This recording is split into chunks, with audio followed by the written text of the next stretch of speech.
Hello everyone, this is Saket Chidepudi from Team Chester. These are my teammates.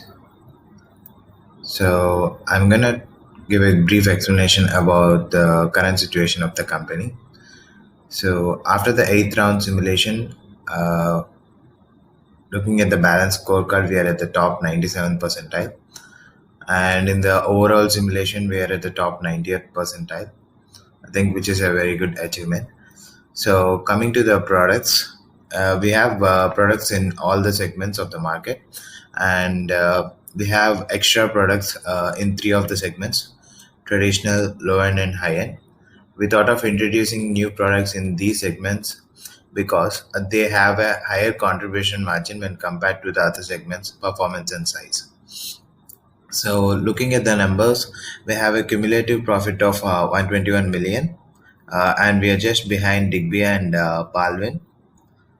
And we have a contribution margin of 53%, which is the second highest, for just behind the Baldwin, which is 59%. The reason behind Baldwin's contribution margin is their automation.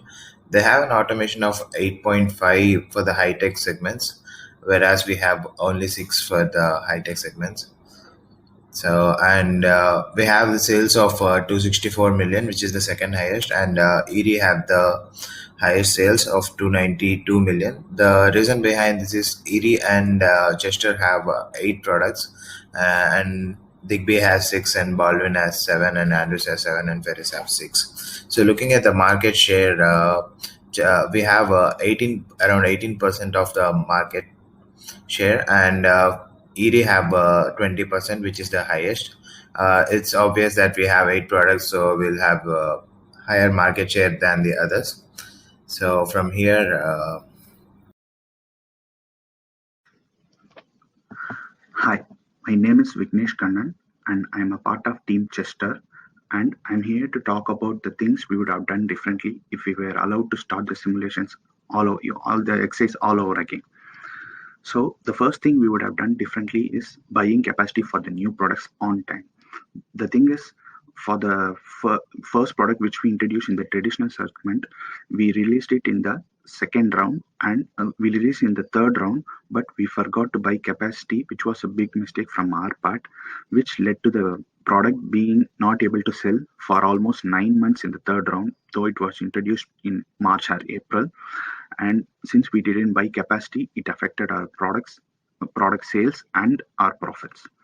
The second thing we would have done better is better investments in sales budget. Our sales budget was not optimally invested, especially in the high end segments, because the high end products like performance size and high end products did not have a very good sales budget, which affected the accessibility and gave an edge to our competitors who had better accessibility and hence better sales and profits. The third one, which I would say, which affected our profits, were early introduction of new products. All our competitors were able to introduce the new products in the first or second round, but we introduced the new products only in the third round, which gave us a lot of catching up to do in terms of sales and accessibility and awareness for the products. They were able to gain a competitive edge before because they introduced the products earlier, which gave them a better chance of winning this round simulation. And the last but not the least is optimal capacity management. In a couple of rounds, we bought the capacity and sold it within 1 or 2 rounds, which was not the optimal or ideal way to manage the capacity, because it amounts to depreciation, which in turn affects our products, profits, and our cumulative profits, which also in turn affected our position and our strong position and our ability to end the simulation with a higher profit and better results. Now I'm going to hand over to Elizabeth, my teammate Elizabeth, who is going to continue with the next slide. Thank you very much. Hi everyone, my name is Elizabeth Gutierrez, and our first proposed solution for decision making, for helping managers with decision making, is using a decision support system for decision making. Decision support systems are computer systems which, when given specific information about the organization of the company, they help predict the effects of possible managerial decisions, helping this way managers take the best possible routes. Even though DDS help in the decision making at all levels, they are specifically very important for higher decision makers since they support the vertical information flows, which helps with the integration of information which is used on different management levels.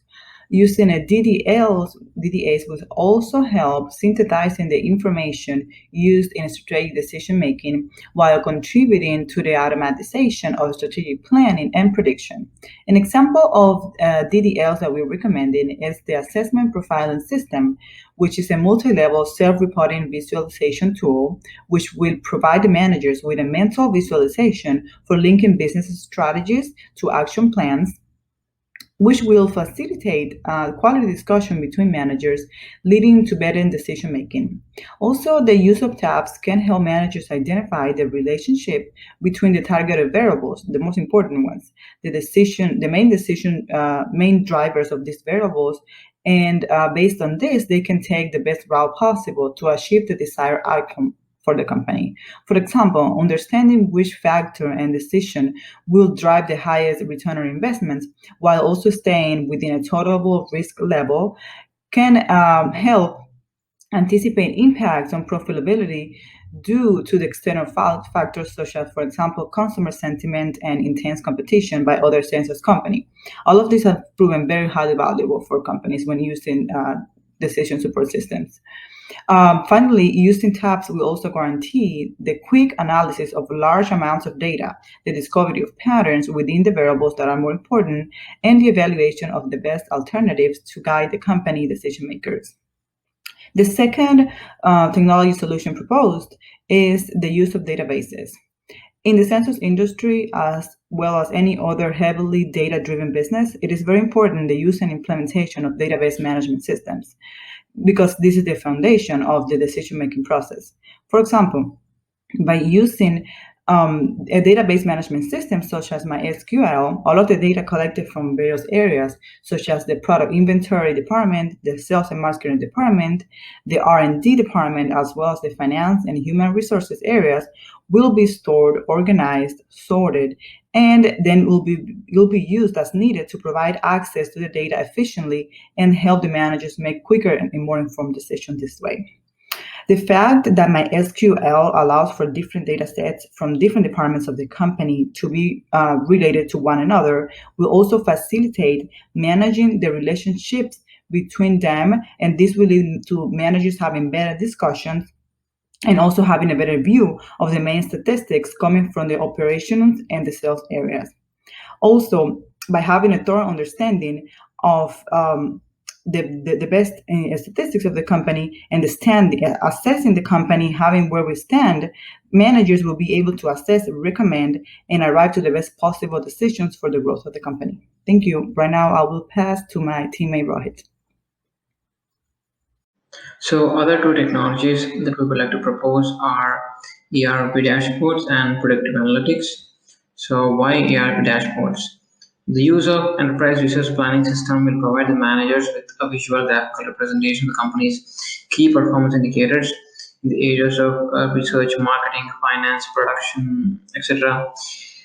The ERP dashboards will give a convenient look at the most important metrics by each area, which will then help managers assess the current position of the company and make the necessary changes to overcome obstacles and to continue with the current strategies to achieve the company's goals.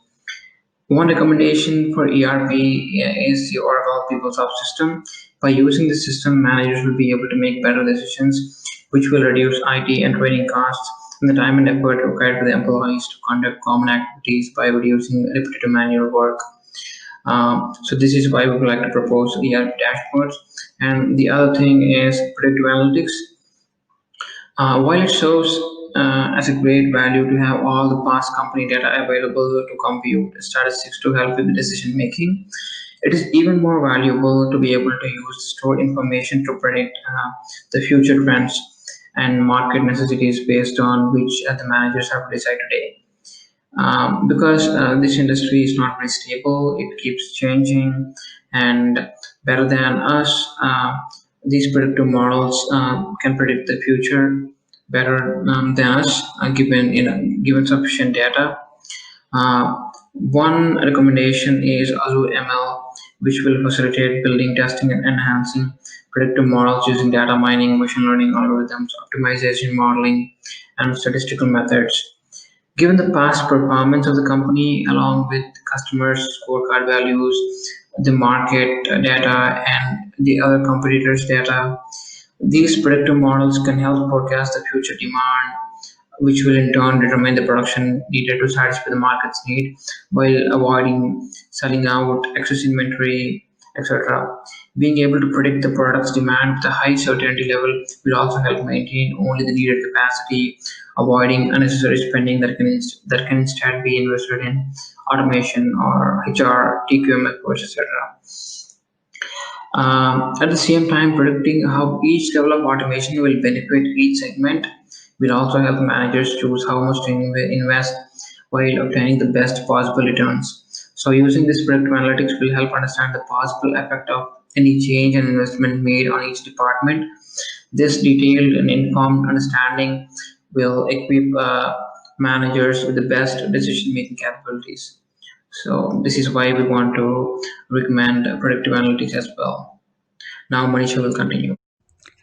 So, finally, coming to the key takeaways. So, before I could get into our team's simulation specific details, I wanted to just give a glimpse of the business skills that this course has equipped each one of us with. So, this course has helped us build strong business skills to understand the different segments. That are involved in it, and also how they operate, and most importantly to it helped us analyze our competitor strategies. So based on some of the mistakes that we have done in every round and watching the other teams perform certain mistakes, we were really able to comprehend better how to systematically analyze our customers' buying patterns, about product positioning, our competitors' strategies, and more importantly, the influence of sales and promotion budget on our sales and profit. Now, moving on to our analysis. So, one of the most important thing that worked out for us was our investment into the low tech segment. So, there were three different factors that drove us to this decision. So one is because of the low production material costs that were involved. The second is since most of our competitors were more focused on the high end segment, we thought this could yield us more profit. And the third is because there were very few changes that were to be made in each round regarding product positioning. Higher automation would actually help us cut down on the production cost as well. However, we went wrong in certain aspects as well. So, one is the sales forecast, because of which we went out of stock and which impacted our contribution margin. The second is we sold out certain capacity beforehand. So, to get back the capacity, we had to invest more. The third is we released our products. There was a delay in the release of the new products into the market. So however, like they say, failures are stepping stones to success. So these mistakes has really helped us somewhere. And all in all, this course has not only helped us get an exposure to the real business market, but also gave us an exposure to working in this competitive yet collaborative environment. Thank you.